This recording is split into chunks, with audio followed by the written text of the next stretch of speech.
Trouxe para ser Mose aqui da Deutschland.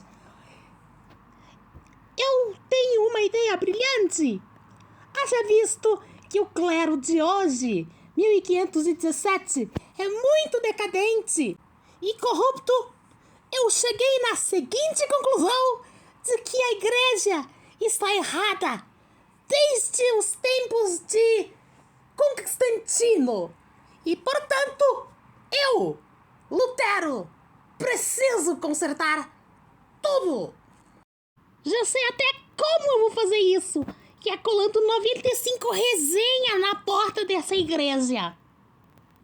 Alto lá! Alto lá! Quem disse que você precisa do bispo, do papa ou de qualquer sucessão apostólica para interpretar a Bíblia? Qualquer um pode interpretar a Bíblia. Ela é a única fonte da tradição da igreja. Ela é a única coisa válida. E quem disse que precisa de boas obras? Se você acredita, você já está salvo! Por favor, me escutem! Por favor, me levem a sério! Porra, meu, acho que você está meio Joe Biden das ideias, meu. Eu não sei se você já percebeu isso, meu. Mas a Bíblia, ela não se auto-interpreta, não. Nenhum livro se auto-interpreta. Todo livro precisa de um intérprete para ser interpretado. Inclusive as escrituras. Porque se elas caírem nas mãos erradas, meu, vai acabar criando heresia. Inclusive Aristóteles já escreveu a respeito disso, meu. Me desculpe, Papa Leão, mas isso está na Bíblia? Nope. Então é mentira! The Sparkle Creed. I believe in the non-binary God, whose pronouns are plural. I believe in Jesus Christ, their child, who wore a fabulous tunic and had 2 dads.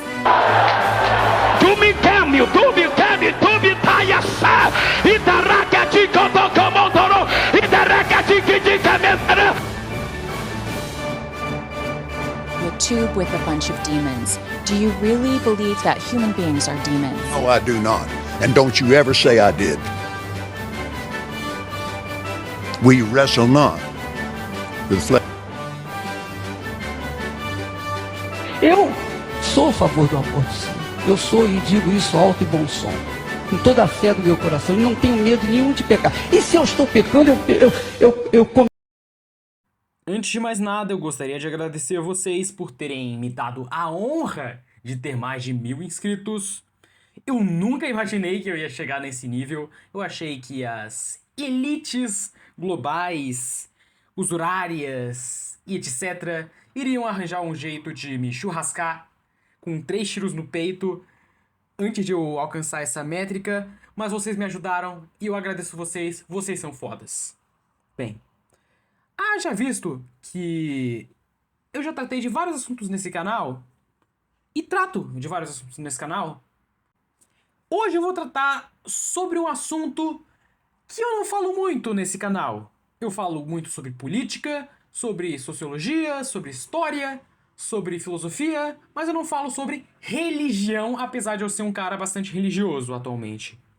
E por isso, hoje eu decidi fazer um vídeo sobre uma coisa que nós brasileiros já estamos bastante familiarizados, até porque a gente teve um boom disso, desde o regime militar, com a ajuda da CIA.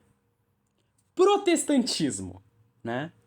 Igreja Batista, Igreja Quadrangular, Igreja Metodista, Igreja Universal, Mundial, Luterana, Anglicana, tem até mesmo igreja cujo nome é Reze com Moderação. Milhares e milhares de denominações que não tem absolutamente nada a ver com uma com a outra, exceto pelo fato de que elas rejeitam a autoridade do Papa e de que elas também não são ortodoxas, elas também não são greco-cismáticas, elas não estão em comunhão com Constantinopla e nem com Moscou. O Brasil atual é um país nominalmente bastante cristão, né? 56% dos brasileiros se dizem católicos, né? Enquanto que 26, 27% se dizem protestantes. Mas grande parte desses ditos cristãos brasileiros não só possuem opiniões heterodoxas que contradizem a moralidade e a teologia do cristianismo original, né, dos pais da igreja, né, e dos apóstolos e do próprio Jesus Cristo, mas também possuem atitudes e práticas que simplesmente não são aceitáveis de um ponto de vista estritamente cristão. Então, quem é que fez isso? Como que isso aconteceu com o cristianismo? Né? Como que nós fomos permitir que o Brasil tivesse 9% de ateus e agnósticos, que a Europa chegasse num ponto de ateização e degeneração tão grande que você tem igrejas milenares na Europa que estão literalmente virando bares e academias? Como que nós chegamos nesse ponto? E acredite se quiser, este homem que você está vendo aí na tela, Martinho Lutero, que foi basicamente o cara que criou o protestantismo, o cara que iniciou a reforma protestante, ou, né, sobre uma perspectiva católica, a revolução protestante, ele é o culpado por tudo isso. Mas antes, gostaria de deixar claro que, se você é protestante, evangélico, luterano, qualquer coisa do tipo, está assistindo esse vídeo, este vídeo não é um ataque contra você enquanto pessoa, ok? Eu possuo amigos evangélicos, eu possuo conhecidos protestantes, né? E eles são pessoas boas, sim. Eles são pessoas de bom coração. Este vídeo é um vídeo de caráter essencialmente teológico e filosófico contra a sua religião, mas não contra você enquanto pessoa, tá? Até porque esse é um canal católico. E bem, se nós quisermos entender a Revolução Protestante, nós primeiro teremos que entender o contexto histórico que possibilitou a Revolução Protestante, que no caso é a decadência da cristandade medieval. A Idade Média, ao contrário do que o seu professor de história, canhoto ou então o seu coleguinha liberaloide vai dizer pra você, não foi Idade das Trevas coisa nenhuma, tendo sido um período de grande crescimento demográfico, cultural, filosófico e científico. É claro que não foi nada comparado com aquilo que haveria no futuro e nem com a Antiguidade Clássica, até porque a Europa, né, o Império Romano tinha sido destruído pelos povos bárbaros no final da Antiguidade e início da Idade Média. Porém, para uma civilização que estava cercada, de um lado, pelos sarracenos do Marrocos e do sul da Espanha, e do outro, pelos bárbaros pagãos da Ásia Central de Gengis Khan, a cristandade medieval produziu muita coisa boa e importante. Mas não só isso, porque, bem, uma civilização não vive somente de dinheiro, filosofia, ciência, essas coisas, ao contrário do que liberalecos e comunistas acreditam. Ela vive também de fé e moralidade. E nesse sentido de catolicidade e moralidade cristã, a Idade Média foi a melhor da história, tendo produzido santos memoráveis até hoje.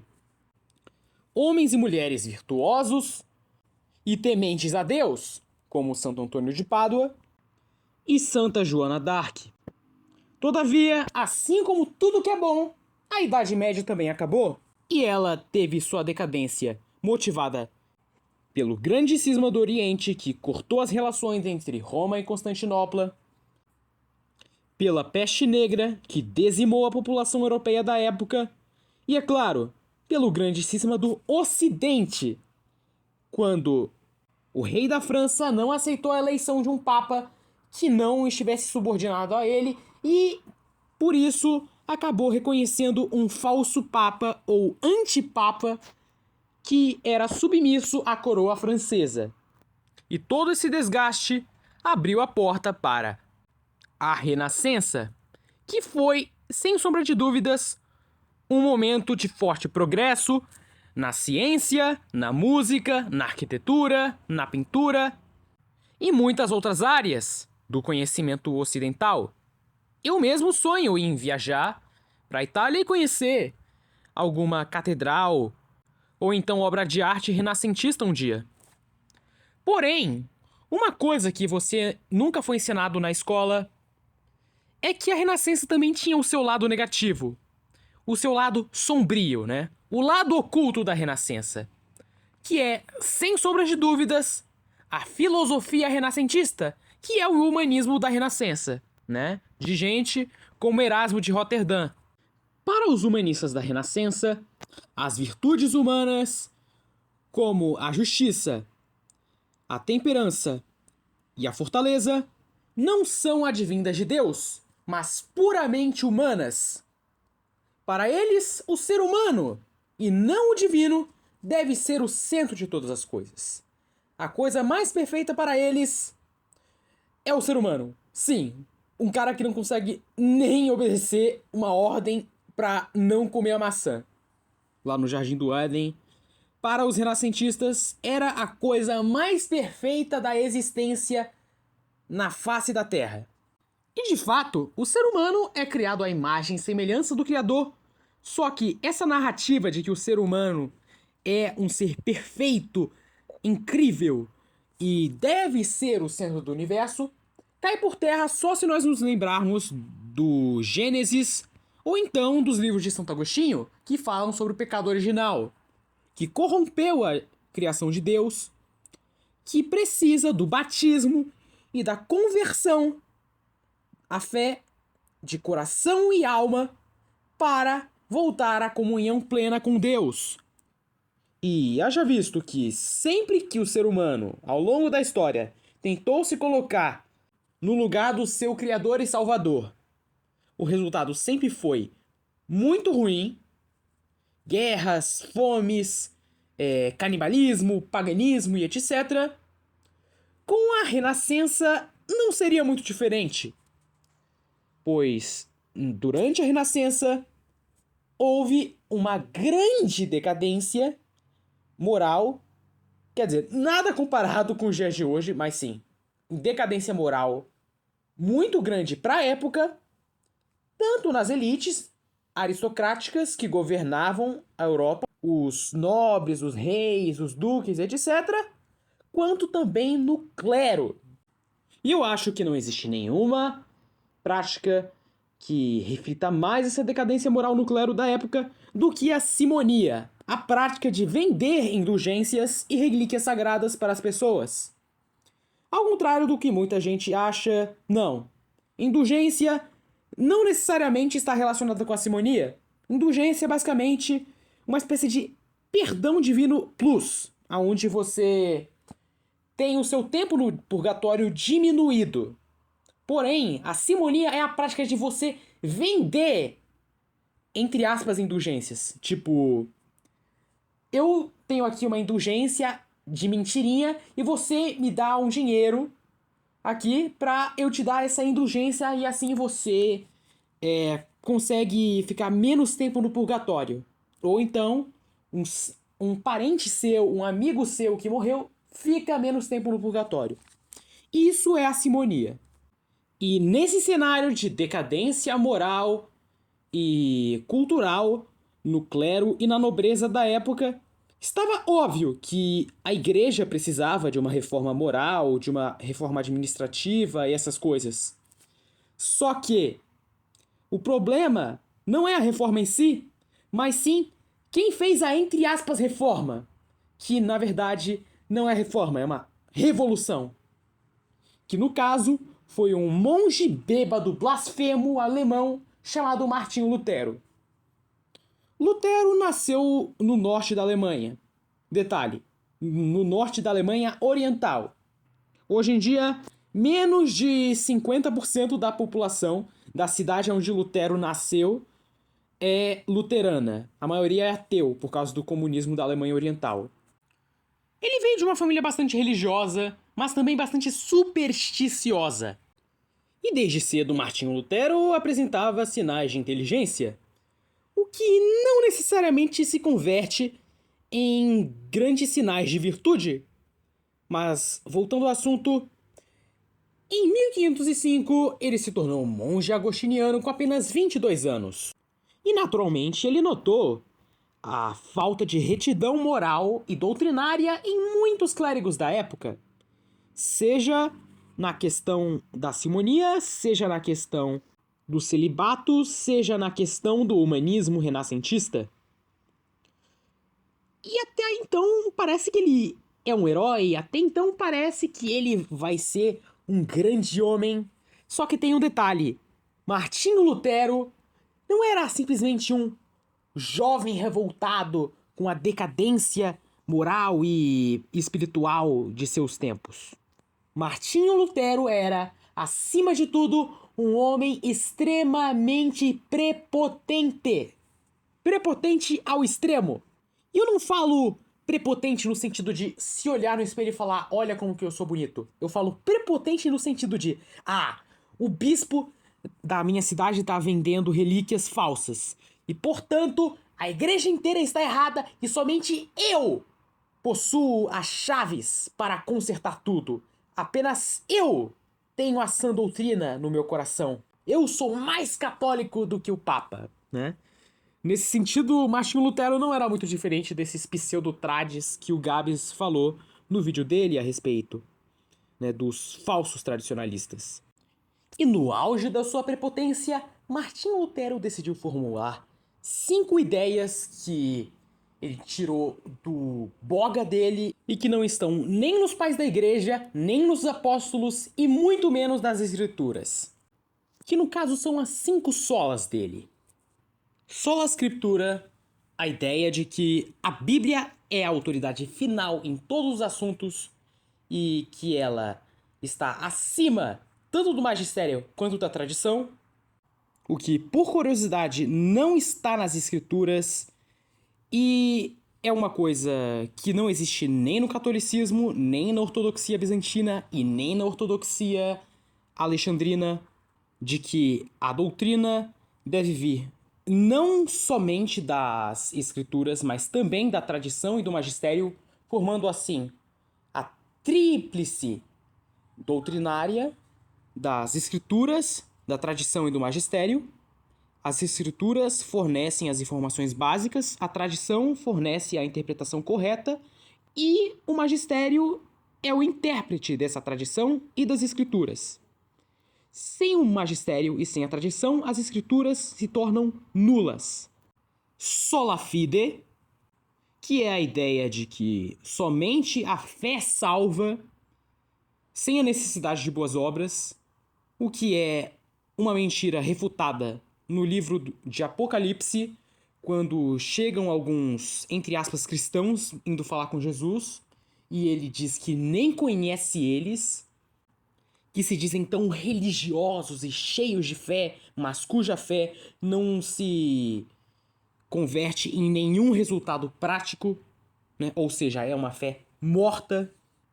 Sola gratia, a ideia de que a salvação é um presente de Deus para o homem, sem participação do homem em si em sua salvação, o que é ao menos parcialmente errado, porque sim, a graça é indispensável para a salvação, ao contrário do que os hereges pelagianos diziam.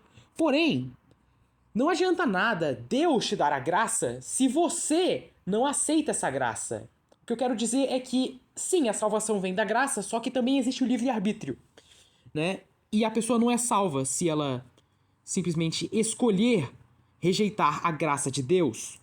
Solus Christus, que prega que apenas Jesus participa na sua salvação e de que qualquer outra figura é dispensável. E isso é refutado, ironicamente, nas escrituras que Lutero diz tanto amar, até porque o que é dito sobre Maria nas escrituras não é agraciada coisa nenhuma, mas sim cheia de graça, e basta você ver a tradução no grego original. E por último, mas não menos importante, soli Deo gloria. A ideia de que somente Deus merece ser reverenciado e de que os santos, através dos quais Deus agiu ao longo da história humana, são simplesmente descartáveis. E isso é a boa e velha heresia iconoclasta, que foi refutada pelos pais da igreja.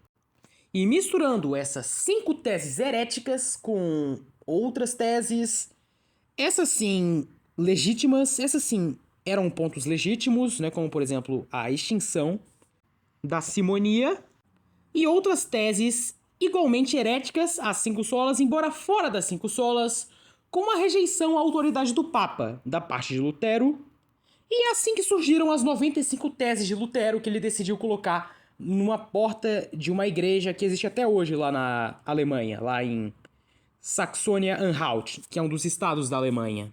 E bem, Lutero obviamente entrou em conflito com o Papa e com as autoridades eclesiais da época, com ele chegando à loucura de chamar o Papa de anticristo. E eu diria que Lutero teria sido só mais um heregezinho de padaria, assim como John Wycliffe foi na Inglaterra medieval, se não fosse por uma invenção da Renascença alemã, que foi a prensa de Gutenberg. Com a prensa de Gutenberg, não só as ideias de Lutero poderiam se disseminar muito facilmente pela Europa inteira, mas também as mentiras e pseudo-historiografia propagadas até hoje pelos protestantes contra a Igreja Católica e, em particular, contra a Inquisição, poderiam se disseminar com muito mais facilidade do que sem a prensa de Gutenberg.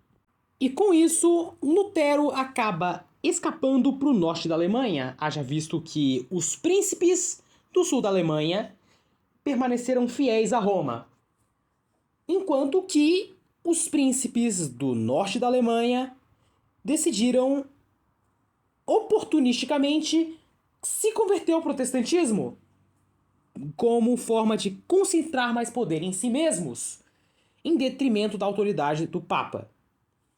Os reis da Escandinávia, como a Suécia e a Dinamarca, com destaque para o rei Gustavo Vasa, da Suécia, também seguiram o mesmo modus operandi desses príncipes do norte da Alemanha em se converter ao protestantismo para se tornarem monarcas absolutistas em detrimento da monarquia tradicional que havia antes da Idade Moderna, que havia na Idade Média. E assim estava plantada a semente daquilo que viria a ser no próximo século, o século XVII, a Guerra dos 30 Anos. Uma guerra religiosa que devastou não só a Alemanha, mas todo o norte da Europa. Mas calma, porque se você achou que Lutero foi ruim, que Lutero era um cara babaca, é porque você não viu João Calvino, criador do calvinismo. Um jurista francês, burguês, protestante, que se aproveitou de uma situação de caos que estava ocorrendo na cidade de Genebra, atual Suíça, após eles derrubarem o bispo que governava a cidade, para se tornar uma espécie de Kim Jong-un de Genebra, criando assim um dos primeiros regimes totalitários da história, onde a atmosfera em Genebra era marcada por um ar de desconfiança e vigilância constante, onde o governo tinha uma obsessão por punir os ditos impuros. E é claro, os piores, entre aspas, pecadores eram sempre aqueles que discordavam das doutrinas heréticas de Calvino. E a doutrina de Calvino, o calvinismo, consegue ser pior do que o luteranismo, porque ele flerta com o nestorianismo, com o tamanho desprezo que ele tem pela Virgem Maria, mas principalmente porque Calvino criou a doutrina da predestinação, segundo a qual os seres humanos já nascem predestinados ou ao céu ou para o inferno. E isso é uma visão extremamente contraditória com o cristianismo, porque se isso for verdade, Deus estaria brincando com as almas, como se fossem brinquedinhos sadísticos dele. E, portanto, Deus seria mau? Ou seja, é uma visão completamente blasfêmica. João Calvino foi também o cara que criou a estética moderna das igrejas, completamente despojada de qualquer beleza ou liturgia, e mantendo somente um salmo, sem nenhum tipo de hierarquia, sem nenhum tipo de louvor, sem nenhum tipo de liturgia. É só um salmo e uma leitura da Bíblia, né? A, entre aspas, liturgia do calvinismo. Mas calma! Porque João Calvino parece um santo se comparado com o próximo deformador que eu irei falar sobre, o senhor Henrique VIII, monarca da Inglaterra, que, por não conseguir ter um filho homem, decidiu ter a brilhante ideia de se divorciar de sua esposa, Catarina de Aragão, mesmo ele sabendo que no catolicismo e no cristianismo pré-protestante no geral, o casamento não é um contrato que você assina e rasga quando você quiser. É um compromisso que você assina com Deus para viver com a sua esposa, construindo assim uma relação de ajuda e amor mútuos. Só que Henrique VIII não estava nem aí porque ele era um gunner de merda. E por conta disso, ele decidiu se cismar de Roma para poder se divorciar de Catarina de Aragão e se casar com outra mulher para ver se essa lhe dava um herdeiro homem. Criando assim a Igreja Anglicana, que ironicamente atualmente é governada por uma, entre aspas, bispa, né? Ironicamente, porque a Igreja Anglicana foi criada por Henrique VIII porque ele não gostou de ter só filhas mulheres, né? Daí hoje a igreja, entre aspas, que ele criou é liderada por uma, entre aspas, clériga, se é que isso existe no cristianismo.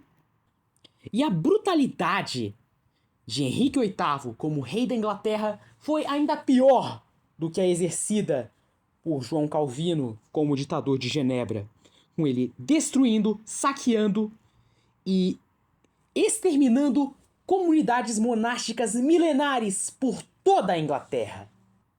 E agora que eu falei sobre os 3 principais deformadores, chegou a hora de nós falarmos sobre as consequências desastrosas da deforma protestante, né? E eu digo deforma e não reforma porque eu concordo que a igreja precisava de uma reforma moral na época e de uma reforma administrativa também. Só que essa reforma não veio através da pseudo-reforma de Lutero e seus comparsas, mas através do Concílio de Trento, de São Pio V. A primeira consequência negativa do protestantismo, que dura até hoje, é o cisma infinito do Ocidente. Se antes do protestantismo o Ocidente cristão era unido sob a égide de Roma, é claro, você teve o breve período do cisma do Ocidente, mas isso não durou muito tempo e logo foi resolvido. Muito diferente do protestantismo, porque você primeiro vai ter a seitinha do Lutero, os luteranos, que vão inspirar os calvinistas e os zwinglianos na Suíça, que na prática vão se tornar meio que a mesma coisa. Daí você vai ter os anglicanos na Inglaterra. Daí você vai ter os calvinistas escoceses, que são os presbiterianos. Daí você vai ter o surgimento dos metodistas, por causa de um cara chamado Armínio, que era um protestante holandês, e de John Wesley, que era um padre anglicano que decidiu sair da igreja anglicana. E daí você vai ter os batistas, que acham que o batismo é uma questão pessoal e não é obrigatório para a salvação. Você vai ter os anabatistas, que são basicamente protocomunistas protestantes. Você vai ter os pietistas, que eram basicamente luteranos esotéricos, né? E daí você chega num nível de cisma tão bizonho que você tem até mesmo igreja mocotó com giló maná do céu aqui no Brasil. A segunda consequência negativa do protestantismo, que eu gostaria de explicar aqui é a destruição da cultura. Ao contrário do catolicismo, que sempre respeitou as diferentes culturas dos diferentes povos, incrementando elementos culturais positivos pré-cristãos destes povos em festas e arquitetura e culturas religiosas, gerando assim uma identificação fortíssima entre identidade de um povo e a fé cristã. O protestantismo sempre teve birrinha com qualquer tipo de lazer e com qualquer tipo de celebração folclórica que esteja fora da sola escritura. E o resultado é que todos os países que adotaram o protestantismo, seja a Escandinávia, seja a Alemanha, ou melhor dizendo, ao menos o norte da Alemanha, seja o Reino Unido, acabaram perdendo grande parte de suas culturas antigas e, é claro, perderam seu catolicismo popular. E o resultado é que eles perderam a identificação cultural com a fé. E como a cultura é, sim, um escudo para a fé, eles passaram a ter somente uma fé desprotegida contra a modernidade, né? Eles não tinham mais a cultura cristã histórica deles, eles só tinham a sola escritura. Resultado, bastou surgir o progressismo, o ateísmo, o liberalismo, etc., né, que todos os países outrora protestantes, talvez com exceção da Letônia, se tornaram países ateus e progressistas. Com um exemplo mais trágico disso, na minha opinião, haja visto que eu sou descendente de holandeses, sendo a Holanda, que atualmente é um dos poucos países do mundo que nunca foram comunistas que se tornaram majoritariamente ateus. E já que eu decidi tocar na questão da Holanda, que além de ser um país extremamente ateu, é também um país extremamente degenerado, acho que chegou a hora de eu falar sobre a consequência mais negativa de todas da Reforma Protestante, que é o iluminismo e subsequente liberalismo, positivismo, marxismo e progressismo. Porque, pensa bem, que tipo de civilização cristã iria conseguir conter com mais eficiência o avanço do câncer da modernidade? Uma onde a fé é unida sob o comando do Papa, ou uma onde a religião cristã é dividida em diversas denominações diferentes, a maioria das quais são heréticas.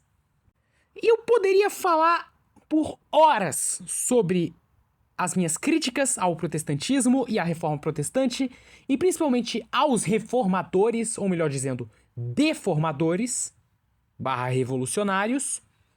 Só que este vídeo é só para dar uma visão geral, né? E se você é protestante e está assistindo esse vídeo, né, eu somente espero que você se converta ao catolicismo, que você faça uma abjuração do protestantismo, e se você não tiver sido batizado na fé católica, que você busque o sacramento do batismo. Então é isso, fiquem com Deus, eu espero que vocês tenham gostado do vídeo, né? Não se esqueçam de se inscrever, de compartilhar, de dar like e de ativar o sininho para vocês receberem as notificações dos próximos vídeos, e Deus vult!